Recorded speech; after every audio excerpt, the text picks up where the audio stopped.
మన ఆరాధ్య దైవం, ఆంధ్రుల అందాల అభిమాన నటుడు, రాజకీయ రంగంలో దేశంలోనే 9 నెలల్లో తెలుగుదేశం పార్టీ అని స్థాపించి అధికారంలో తీసుకొచ్చి వరల్డ్ రికార్డు నెలకొల్పిన అన్న నందమూరి తారక రామారావు గారిని స్మరించుకుంటూ తెలుగుదేశం పార్టీ ఎమ్మెల్యే గద్దె రామ్మోహన్ రావు అంతేకాకుండా నాయకులందరి తరఫున వారికి ఘన నివాళులు అర్పించడం జరిగింది.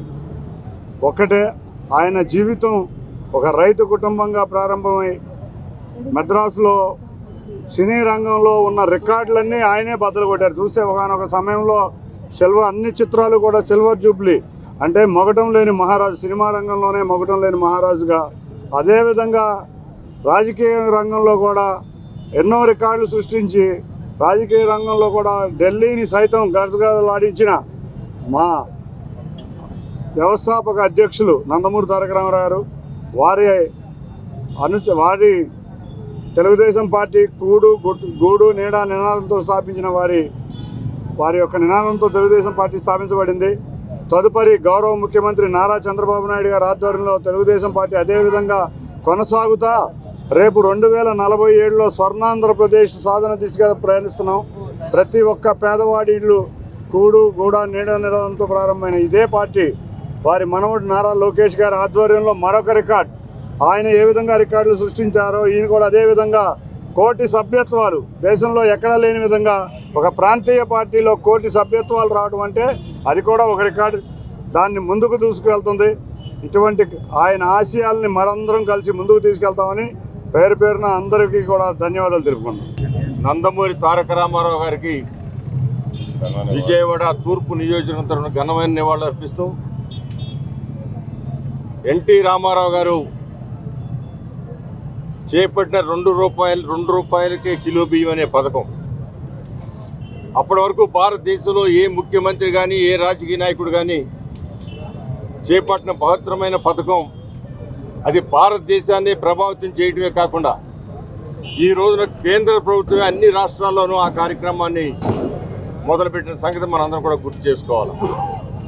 ఒక్క బియ్యం పథకమే కాకుండా పెన్షన్ ఆ రోజున 35 రూపాయలతో మొదలైన పెన్షన్ ఈ రోజున 4,000 రూపాయలు ఈ రాష్ట్రంలో తీసుకుంటా ఉన్నారంటే అది వృద్ధాప్య పెన్షన్ కావచ్చు, వితంతు పెన్షన్ కావచ్చు, వికలాంగుల పెన్షన్ అయితే 6,000 రూపాయలు, డిసీజ్ వచ్చిన వాళ్ళు, అది కిడ్నీ కానీ క్యాన్సర్ కానీ డిసీజ్ వచ్చిన వాళ్ళకి 15,000 రూపాయలు, బెడ్ రిడిన వాళ్ళకి 15,000 రూపాయలు, జబ్బు చేసిన వాళ్ళకి 10,000 రూపాయలు, ఈ విధంగా ఇవాళ పెన్షన్లు తీసుకోగలుగుతున్నారంటే ఆ రోజున నందమూరి తారక రామారావు ప్రవేశపెట్టిన 35 రూపాయల పెన్షన్స్కి.